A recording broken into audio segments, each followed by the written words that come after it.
আসসালামু আলাইকুম রহমতুল্লাহ বরকাতুহ। বিসমিল্লাহির রহমানির রহিম। আলহামদুলিল্লাহ ওয়াসসালাতু ওয়াসসালামু আলা রাসূলিল্লাহ ওয়া আলা আলিহি ওয়া সাহবিহি আজমাইন ওয়া বাদ। সম্মানিত ভাতৃমণ্ডলী, আল্লাহ রাব্বুল আলামিনের প্রশংসা এবং প্রিয় নবী সাল্লাল্লাহু আলাইহি সাল্লামের সালাতু সালামের পর আজ বুধবার 7ই সফর 1445 হিজরি মোতাবেক 23 আগস্ট 2023 আমাদের সাপ্তাহিক প্রশ্ন উত্তর পর্ব। আজকে আপনাদের সামনে 10টি প্রশ্ন বিভিন্ন দেশ থেকে আমাদের কাছে যেগুলো এসে আছে তার থেকে বাছাই করে নিয়ে উত্তর দেওয়ার চেষ্টা করব। আল্লাহ রাব্বুল আলামিনের কাছে দোয়া করি, মহান আল্লাহ যেন আমাদেরকে সঠিক কথা বলার, সঠিক কথা জানার এবং কোরআন সুন্নাহ ভিত্তিক সঠিক কথার প্রতি আমল করার, সেই দিকে দাওয়াত দেওয়ার তৌফিক দান করেন। সমস্ত রকমের ভুল ভ্রান্তি থেকে আল্লাহ রাব্বুল আলামিন আমাদেরকে মুক্ত হওয়ার তৌফিক দান করেন। আর যদি অজান্তে ভুল হয় তো আল্লাহ রাব্বুল আলামিন সংশোধন করার তৌফিক দান করেন, গুনাহ খাতা মাফ করেন, আপনাদের সকলকে উপকারী জ্ঞান দান করেন।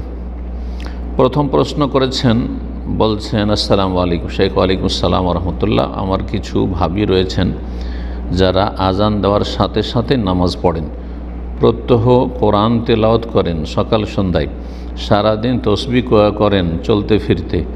নিজের রক্তের সম্পর্ক মা বাবা ভাই বোন নানি মামা মায়ের মামা নানি খালা সবার খোঁজ খবর নেওয়া, মেহমানদারি সপ্তাহে সপ্তাহে করেন, কিন্তু স্বামীকে তার আত্মীয় মা ভাই বোনদের সাথে সম্পর্ক রাখতে দেন না।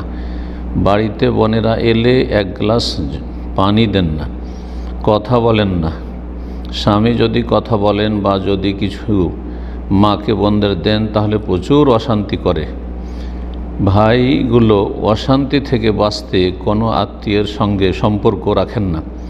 ভাবিরা বলেন ইসলাম এগুলো নফল বলেছে, আমাকে এগুলো করতে বাধ্য করা হয়নি। এরা কি সত্যি ইসলামের পথে আছে? মোটেই না। এরা সৎ চরিত্রের না, এরা অসৎ চরিত্রের মহিলা।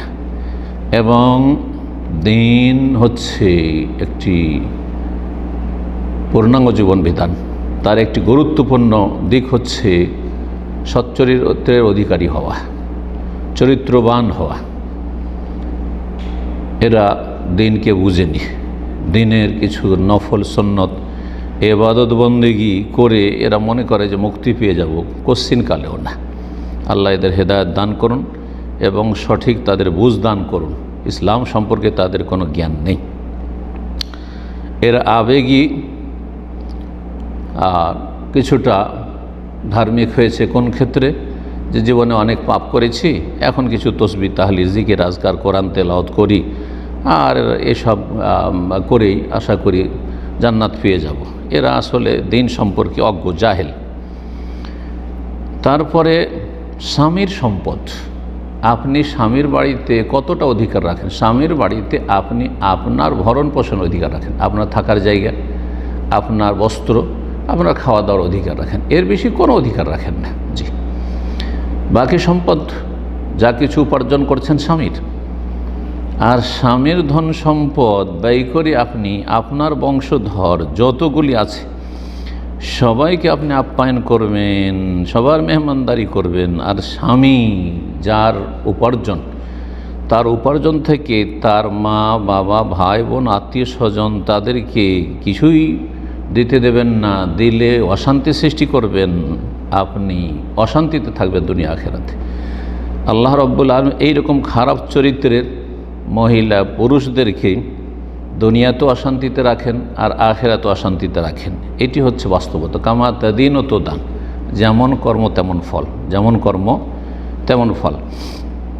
এক সময় আসবে তারা জুলমের শিকার হবে ছেলে মেয়েদের কাছে, বৌমার কাছে। আল্লাহ তাদের হেদায়েত দান করুন এবং তাদেরকে সঠিক বুঝ দান করুন।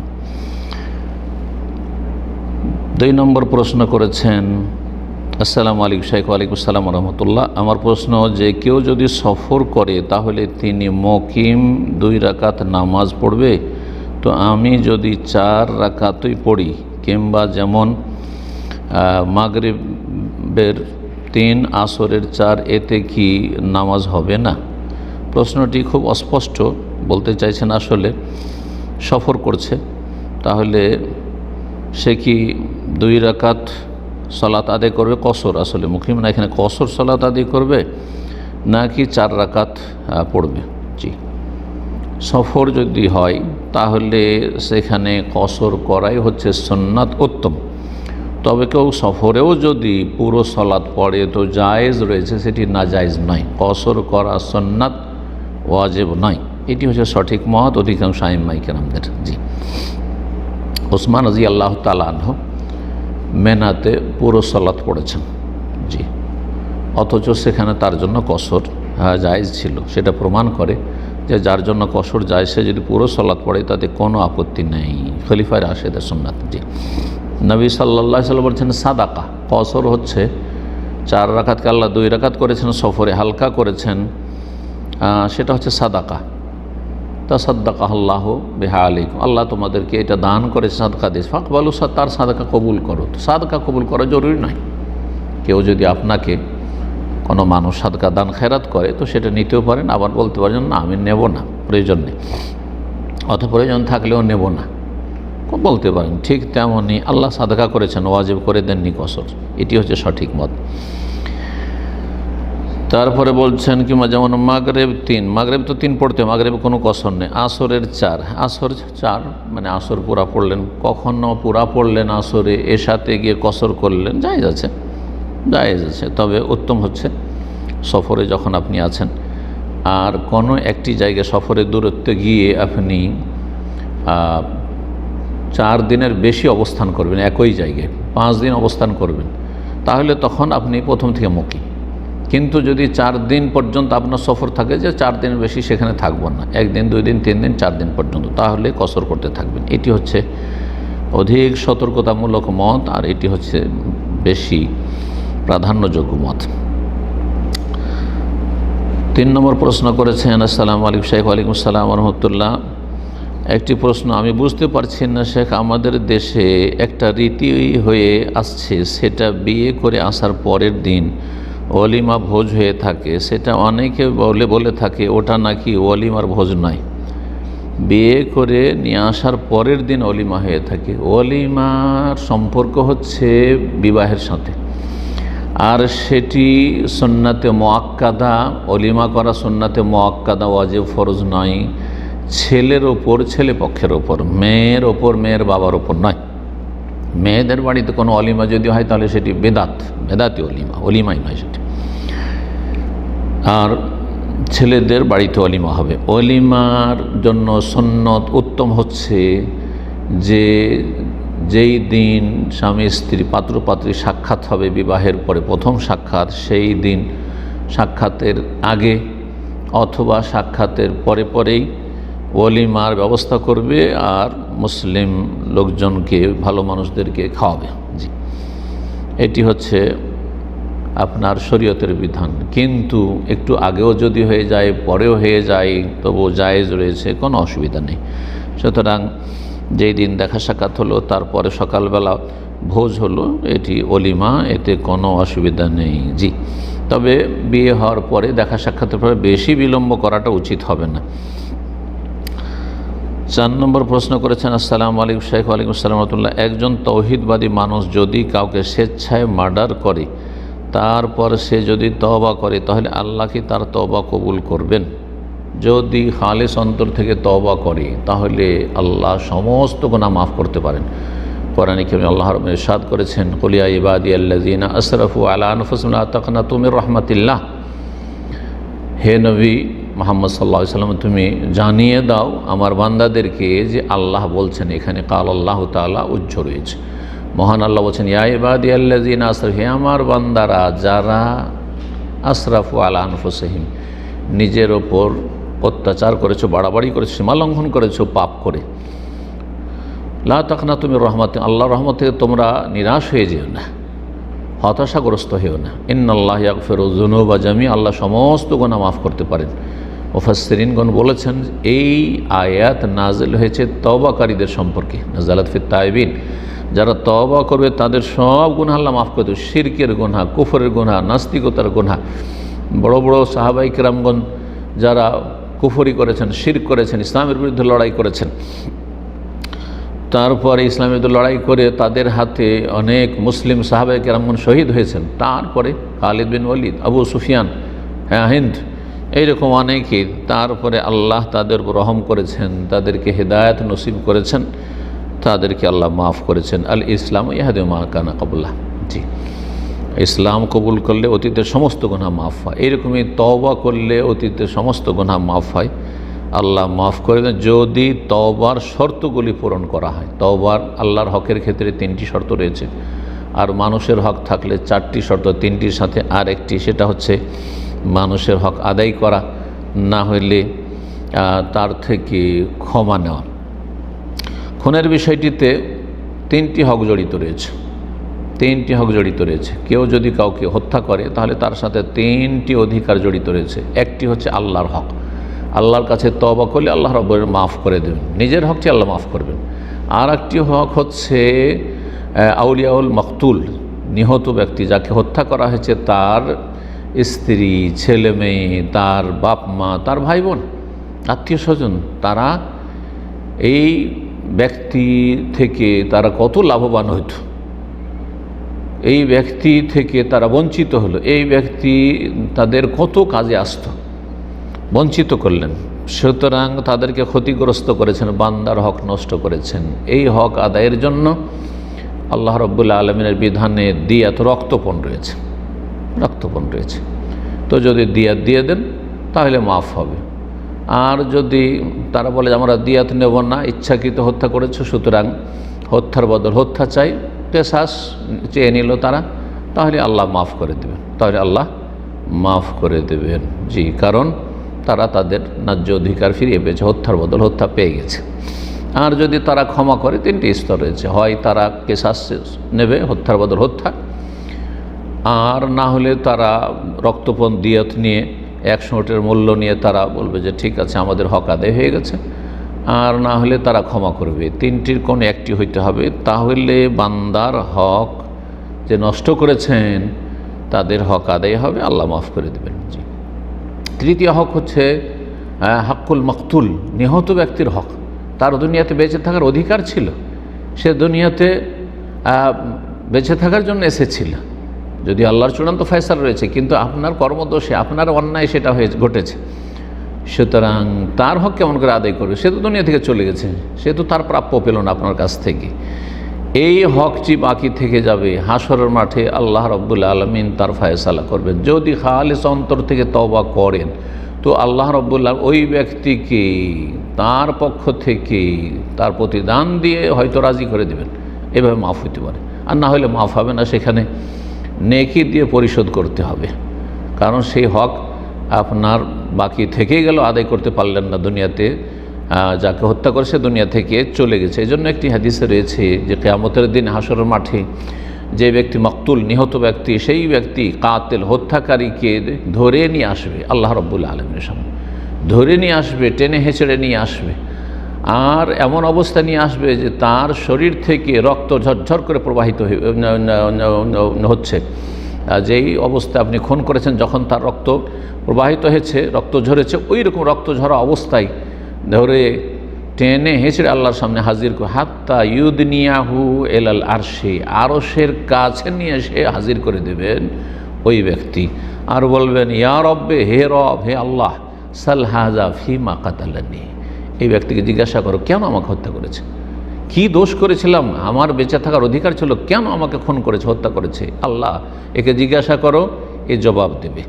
তো কঠিন অবস্থা হবে। সুতরাং খুন করা যেমন তেমন অপরাধ নয়, এত বড় অপরাধের শিরক, কুফরি, নাস্তিকতা, আকীদার মুনাফিকি, ঈমান ভঙ্গকারী বিষয়ের পরে সবচেয়ে বড় অপরাধ, এবং সামাজিক অপরাধের মধ্যে সবচেয়ে বড় অপরাধ হচ্ছে এই অন্যায়ভাবে কোনো ব্যক্তিকে হত্যা করা।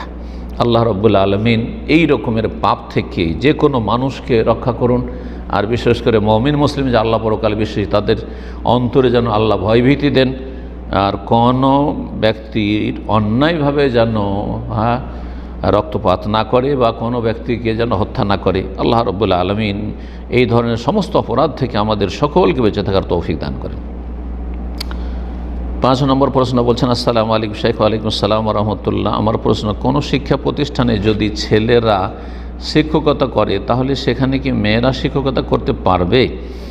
অবশ্য ছেলে মেয়ের মধ্যে কোনো গল্পগুজব কিংবা কোনো অযথা কথাবার্তা কিছুই হবে না, নিজ নিজ ক্লাস নিয়ে ব্যস্ত থাকবে ইনশাআল্লাহ, আর পর্দার সহিত থাকবে। তো এই রকম জায়গায় মেয়েরা যদি শিক্ষকতা করে তাহলে কি সেই ইনকামটা হালাল হবে? এখানে দুটো প্রশ্ন। একটা হচ্ছে সহশিক্ষায় শিক্ষকতা করা, পুরুষ শিক্ষক রয়েছে, মহিলা শিক্ষক রয়েছে, একসাথে শিক্ষকতা করা যাবে কি না। আর যথাসাধ্য গুনাহ থেকে বেঁচে থাকার চেষ্টা করছেন, আর একাকার হওয়া থেকে, নির্জনতা থেকে বেঁচে থাকার চেষ্টা করছেন, আর শুধু নিজের কাজ নিয়ে ব্যস্ত, যেসব কথা বলেছেন যদিও সেটা পালন করা অসম্ভব। আর এটা হয়তো মৌখিক বলছেন, কিন্তু বাস্তবে যখন আপনি যাবেন, ফিল্ডে যাবেন, তখন সেটা অবাস্তব। এই রকম পরিস্থিতি কোথাও শিক্ষাঙ্গনে বা যে কোনো জায়গায় যেখানে আপনার একাকার হয়ে নারী পুরুষরা কাজকর্ম করছে বা প্রতিষ্ঠান চালাচ্ছে, সেখানে ফিতনা মুক্ত পরিবেশ মোটেই নেই। আল্লাহ হেফাজত করুন। ধীরে ধীরে তাদের সাথে এমন হয়ে যাবে যেমন আপনার স্বামী স্ত্রীর সম্পর্ক, তারপরে আপনার যেসব নন মাহরাম রাত দিন আসে আর বেহায় বেপরদায় চলাফেরা করে যে অভ্যাস রয়েছে, সেই রকম হয়ে যায়। কোনো ব্যাপার না, একবারে কাছের করে নেওয়া হয় আর তাদের সাথে সব রকমের কথার শেয়ার করা হয়। সুতরাং ফিতনা থেকে মুক্ত না। কথার জেনা, চোখের জেনা, অন্তরের জেনা, বহু রকমের জেনা রয়েছে, হাতের জেনা, আর কত রকমের যৌন হয়রানির জেনা, এ সমস্ত রয়েছে। যদিও সে বড় জেনা না হোক, কিন্তু এই ছোট ছোট জেনাগুলি হয়ে কাবিরা গুনাহ হয়ে যাবে, এতে কোনো সন্দেহ নেই। সুতরাং যথাসাধ্য এই রকম সহশিক্ষার পরিবেশ থেকে বেঁচে থাকুন, বা যেখানে একসাথে নারী পুরুষ কাজ করছে এই রকম ফিতনার জায়গা থেকে নিজেকে বাঁচিয়ে রাখুন, যদি ঈমান আমলের হেফাজত করতে চান আর আল্লাহর সন্তুষ্টি অর্জন করতে চান। এটি পরামর্শ দেব। তারপরে যদি এই রকম চাকরি করেন তো সেই ইনকামটা হালাল হবে কি না? হ্যাঁ, ইনকাম হালাল হওয়ার বিষয়টি ভিন্ন। অনেক সময় যেহেতু দিক ভিন্ন ভিন্ন, একটি দিক হচ্ছে আপনার সেই কাজটি, যে কাজটি করছেন, শিক্ষকতা করছেন, যে সাবজেক্টটা পড়াচ্ছেন সেই সাবজেক্টটা আপনার জায়েজ বৈধ সাবজেক্ট, কোনো হারাম কিছু পড়াচ্ছেন না, সেহের জাদু পড়াচ্ছেন না আপনি, আপনি জ্যোতিষী বিদ্যা পড়াচ্ছেন না, কোনো হারাম বিদ্যা নাস্তিকতার বিদ্যা পড়াচ্ছেন না, আপনি দিন দুনিয়ার কল্যাণের বিদ্যা পড়াচ্ছেন, শিক্ষা দিচ্ছেন, আর তার উপর আপনি আপনার বেতন নিচ্ছেন। সুতরাং আপনার ইনকাম হালাল, রুজি হালাল, কিন্তু আপনি এমন পরিবেশে থাকছেন যেটা হচ্ছে দূষিত পরিবেশ, ফিতনা যুক্ত পরিবেশ, যেখানে ফিতনা মুক্ত থাকাটা খুব কঠিন। আল্লাহ হেফাজত করুন। এবং মহিলাদেরকে আল্লাহ রাব্বুল আসলে এইরকম রুজি রোজগারের জন্য পয়দা করেননি, এই বিষয়টি মুসলিম বোনদেরকে বোঝার তৌফিক দান করুন এবং তাদের অভিভাবকদেরকে বোঝার তৌফিক দান করুন। 6 নম্বর প্রশ্ন। আসসালামু আলাইকুম শেখ। ওয়ালাইকুম আসসালাম। তো যে কোনো সলাতের ওয়াক্ত শুরু হলে সেই সলাতের ওয়াক্ত কি পরবর্তী সলাতের ওয়াক্তের আগ পর্যন্ত থাকে? আমি বলতে চাইছি, যেমন ধরুন, ব্যাখ্যা করছেন আমাদের ভাই, জোহরের সলাত কি আসরের ওয়াক্তের আগ পর্যন্ত আদায় করা যাবে, কিন্তু অনুত্তম আপনি বিনা ওজরে কেন বিলম্ব করবেন? আউয়াল ওয়াক্তে বা প্রথম দিকেই যথাসাধ্য আদায়ের চেষ্টা করবেন, তারপরে পুরুষদের জন্য জামাত সহকারে আদায় করতে হবে। মহিলা মানুষের বিষয়টি ভিন্ন, যে কাজকর্মে ছিল, সুতরাং আউয়াল ওয়াক্তে উত্তম, একটু দেরি করে করলো, ওয়াক্ত পেয়ে গেল। তারপরে বলছি, মাগরিবের সলাত এশার আগ পর্যন্ত কি আদায় করা যাবে? প্রয়োজন হলে করা যাবে, বিনা প্রয়োজনে এরকম বিলম্ব করবেন না। কোনো কারণে কোনো কারণে যদি হয়তো জায়েজ রয়েছে, তবে এখানে মনে রাখতে হবে যে জোহর আর আসরের মাঝখানে কোনো গ্যাপ নেই। জোহরের সময় শেষ হলো, আসরের সময় শুরু হয়ে গেল। আসরের আজান আগ পর্যন্ত জোহর পড়েন তো ওয়াক্তেই পড়লে আপনি কাজা হইল না, কিন্তু আসর আর মাগরিবের মাঝখানে গ্যাপ রয়েছে, ব্যবধান রয়েছে, সেটা হচ্ছে সূর্য ডুবার, সূর্য অস্তমিত হওয়ার সময়, না আসরের সময় না মাগরিবের সময়। মাগরিব এশার মাঝখানে কোনো গ্যাপ, ব্যবধান নেই। মাগরিবের সলাতের সময় শেষ হলো 1 ঘন্টা 14 মিনিট 15 মিনিট পরে, আর তারপরে এশার সলাতের সময় শুরু হয়ে গেল। তারপরে এশা থেকে নিয়ে ফজর পর্যন্ত এই সময়টা নিয়ে দ্বিমত রয়েছে। তবে যদি কোনো মানুষ নিরুপায় হয়, প্রয়োজন হয়, জরুরি হয়ে যায়, এজতেরারি যেটাকে বলা হচ্ছে ওয়াক্তে এজতেরার, তাহলে এশার সলাতের ওয়াক্ত ফজর আজান পর্যন্ত। কিন্তু ওয়াক্তে এখিয়ার পছন্দনীয় ওয়াক্ত নাই। কোনো ব্যক্তি ভালো অবস্থায় স্বাধীন অবস্থায় রয়েছে, নিরুপায় হয়নি, অনিচ্ছাকৃত ঘুম চলে আসেনি, এমনটা হয়নি, আর সে ফজর আগে এখানে এশা পড়বে না, অবশ্যই গুনাহগার হবে, তার জন্য সে ওয়াক্ত নয়। ফজর আর জোহরের মাঝখানে দীর্ঘ ব্যবধান গ্যাপ রয়েছে। ফজরের ওয়াক্ত হচ্ছে সূর্য ওঠার আগ পর্যন্ত, আর তারপরে সূর্য ওঠার সময় থেকে শুরু করে সেই সময় যে কোনো সালাত নিষিদ্ধ, আর তারপরে যখন থেকে শুরু করে জোহরের আগ পর্যন্ত জোহরের সময়ও নয় আর ফজরের সময় নয়। তো এই বিস্তারিত বিষয়টি আপনাকে মনে রাখতে হবে। আর আমাদের সালাতের ওয়াক্তের ওপর যেসব সহিহ বুখারী ধারাবাহিক দর্শ হয়েছে সেগুলি শোনার জন্য আপনাকে উপদেশ দিচ্ছি। 7 নম্বর প্রশ্ন করেছেন, আসসালামু আলাইকুম শাইখ। ওয়ালাইকুম আসসালাম রাহমাতুল্লাহ। জুমার খুতবার আগে কোনো বয়ান করা নিষেধ, এই বিষয়ে দলিল থাকলে দেবেন, জাযাকাল্লাহু খাইরান। আপনাকে বলবো যে যেই সব বিদাতিরা জুমার খুতবার 2 খুতবার আগে বয়ান দিচ্ছেন, তাদেরকে বলেন যে জুমার খুতবার আগে যদি বয়ানের কোনো প্রমাণ থাকে তাহলে দেন। কেন এটা বললাম? এই জন্য ইবাদত বন্দেগীর ক্ষেত্রে আসল হচ্ছে যে ইবাদত হচ্ছে তৌকিফ, অর্থাৎ কোরআন সুন্নাহর দলিলের উপর নির্ভরশীল।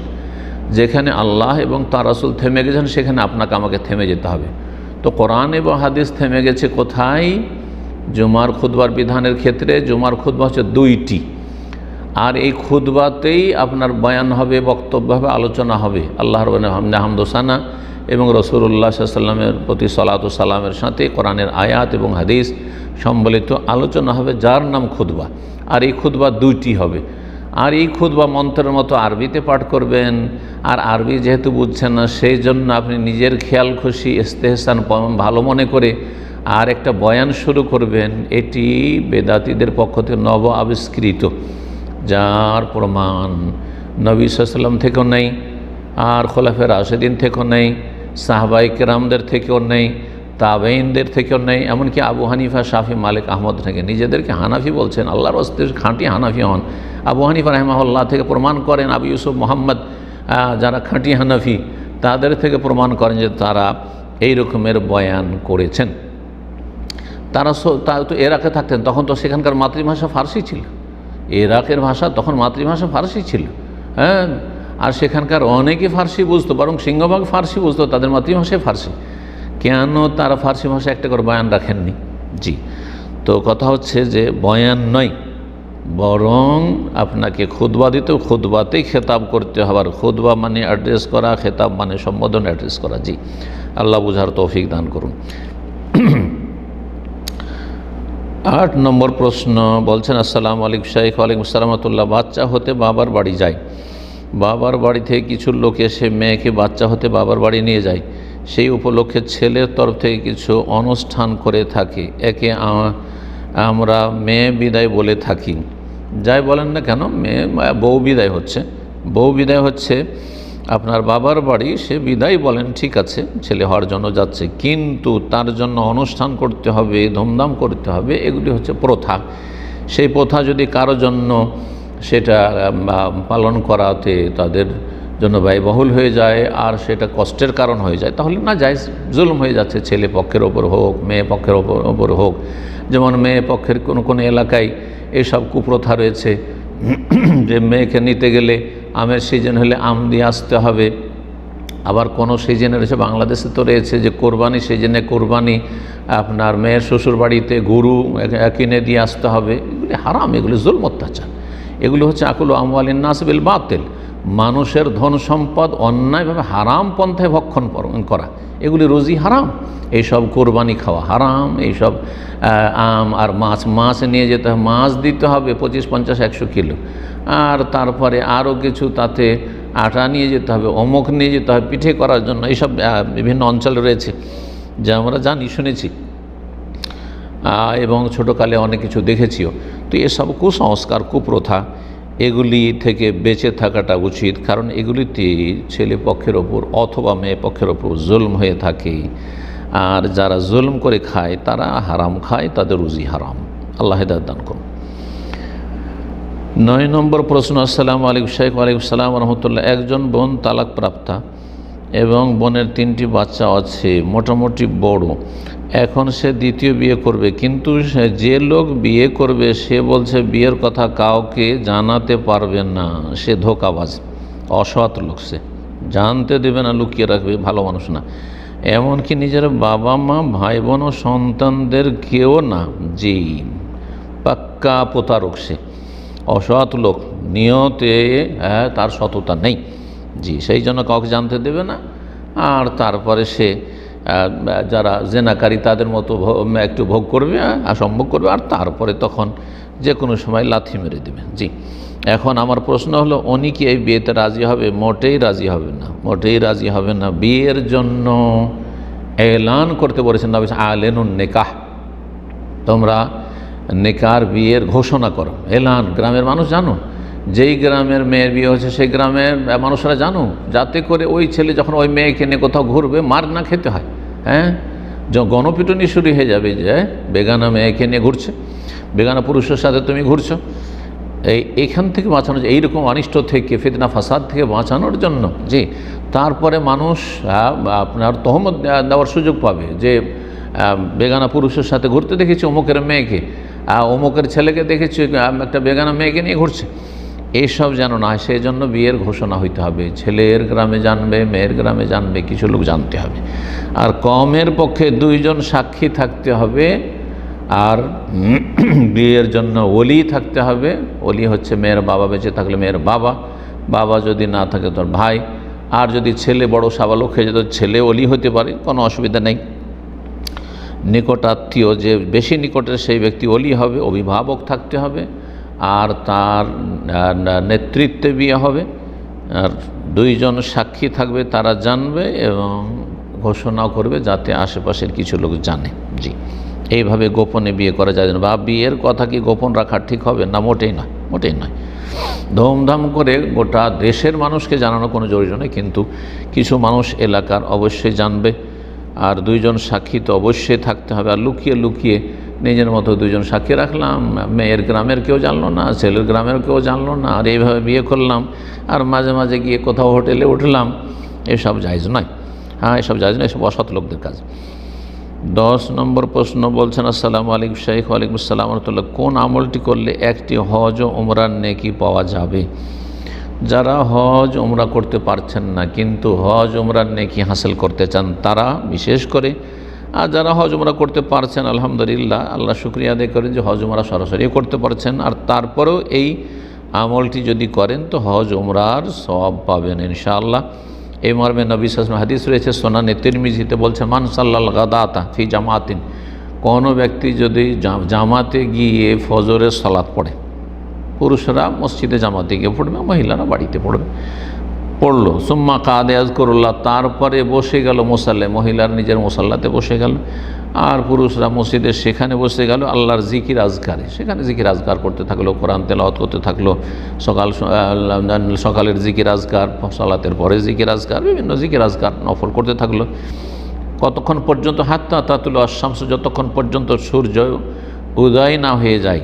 সুম্মা সাল্লা রাকাতাইন, তারপরে সূর্য উদয়ের 14-15 মিনিট পরে, জি, যাতে করে পুরো সূর্যটা সুন্দরভাবে উঠে যায়। হাত্তা তাতুল আশ-শামস হাসানা, হাদিসে রয়েছে নবী সাল্লাল্লাহু আলাইহি ওয়াসাল্লাম বসে জিকির আজকার করতে থাকতেন যতক্ষণ পর্যন্ত সুন্দরভাবে সূর্যটি পুরো না উঠে যায়। তো 2 রাকাত সালাত আদায় করবে, তারপরে কানাত লাহু কাআজরি হাজ্জাতিন ওয়া উমরাতিন। এখানে এই জন্য বললাম যে 15 মিনিট পরে, কারণ অনেকে মনে করে ইশরাক মানে ক্যালেন্ডার ইশরাকের সময় যে লেখা আছে সূর্য ওঠার ঠিক সময়টি, তারপরেও সালাত পড়া শুরু করে দেয়। অনেকে না বুঝে এই কাজটি করবেন না। সূর্য ওঠা যে সময়টি ক্যালেন্ডার লেখা আছে মানে সূর্য উঠছে, এখন উঠতে যাচ্ছে, তখন থেকে 15 মিনিট আরও অপেক্ষা করবেন, তারপরে সালাত আদায় করবেন। জি, যদি এই কাজটি করেন তাহলে এতে করলেন কি, একটি কাজ করলেন, 3টি কাজ। প্রথম হচ্ছে জামাতে আপনি ফজর পড়লেন। 3 নম্বর হচ্ছে মানে যথাসময়ে ফজর পড়লেন, মহিলারা যথাসময়ে, এই নয় যে টাইম পাস করার পরে। দ্বিতীয় কাজ হচ্ছে তারপরে আল্লাহর জিকির আজকার করতে থাকলেন সূর্য ওঠা পর্যন্ত, অন্য দুনিয়ার কোনো কাজকর্মে ব্যস্ত হলেন না। তৃতীয় কাজ হচ্ছে 2 রাকাত তারপরে সালাত আদায় করলেন। এই 3টি কাজ যদি করেন, কানাত লাহু কাজরে হাজ্জাতিন ওয়া উমরাতিন, তাহলে তার নেকি হবে একটি হজ এবং একটি উমরার সমান। তারপরে রাসূলুল্লাহ সাল্লাল্লাহু আলাইহি ওয়াসাল্লাম বলছেন তাম্মাতিন তাম্মাতিন তাম্মাতিন, পূর্ণ হজ পূর্ণ উমরা, পূর্ণ হজ পূর্ণ উমরা, এইভাবে 3 বার বলেছেন তাম্মাতিন তাম্মাতিন তাম্মা। তিরমিজিতে 535 নম্বর হাদিস। এবং আল্লামা আলবানী রাহিমাহুল্লাহ হাদিসটিকে সহিহুল জামেতে নিয়ে এসেছেন, যেখানে সহি বলেছেন, আবার সহিহুত তারগিবে সেটিকে হাসান বলেছেন। সহিহুল জামের নম্বর হচ্ছে 6346 আর সহি তারগিবে 464। সহি তারগিবের হুকুমটি বেশি সূক্ষ্ম, যে হাদিসটিকে হাসান বলা হয়েছে, কমপক্ষে আমলযোগ্য হাসান সুন্দর হাদিস, আপনি আমল করতে পারেন। কিন্তু এই সব নফলের আগে আপনার ফরজের হেফাজত থাকতে হবে। 5 ওয়াক্ত ফরজ সালাত ওয়াক্ত মোতাবেক আদায় করতে হবে। আল্লাহ রাব্বুল আলামিন যেন তৌফিক দান করেন। জামাত সহকারে আদায়ের চেষ্টা করতে হবে, আল্লাহ রাব্বুল আলামিন তৌফিক দান করেন। কাবিরা গুনাহ থেকে বেঁচে থাকতে হবে, আল্লাহ রাব্বুল যেন তৌফিক দান করে। এইদিকে কাবিরা গুনাহও চলছে, আর এইদিকে ফজর পরে আপনি জিকির আজকার করে হজ উমরার সওয়াব নেওয়ার আশায় বসে আছেন। অথবা এই সব বিনা পয়সার এই নেকি হাসিলের জন্য আপনি প্রতিদিন ফজর পরে বসে জিকির আজকার করে হজ উমরার সওয়াব নিচ্ছেন, আর আপনার টাকার অভাব নাই, হজ করছেন না, উমরা করছেন না, তাহলে অবশ্যই গুনাহগার, ফরজ ত্যাগকারী। এই দিয়ে কখনো মুক্তি পাওয়া যাবে না। ফরজ ওয়াজিবের হেফাজতের পরে সব সুন্নত নফল কাজ করবেন, তাহলে ইনশাআল্লাহ তাআলা আপনার দিন কমপ্লিট হবে এবং দিনের সৌন্দর্য বাড়বে, আর আপনি দুনিয়া এবং আখিরাতে সম্মানিত হবেন আল্লাহ রাব্বুল পক্ষ থেকে। আল্লাহ রাব্বুল বুঝার আমল করার তৌফিক দান করেন। ওয়া সাল্লাল্লাহু ওয়া সাল্লাম আলা নবিয়িনা মুহাম্মদ ওয়া আলা আলিহি ওয়া সাহবিহি আজমাইন।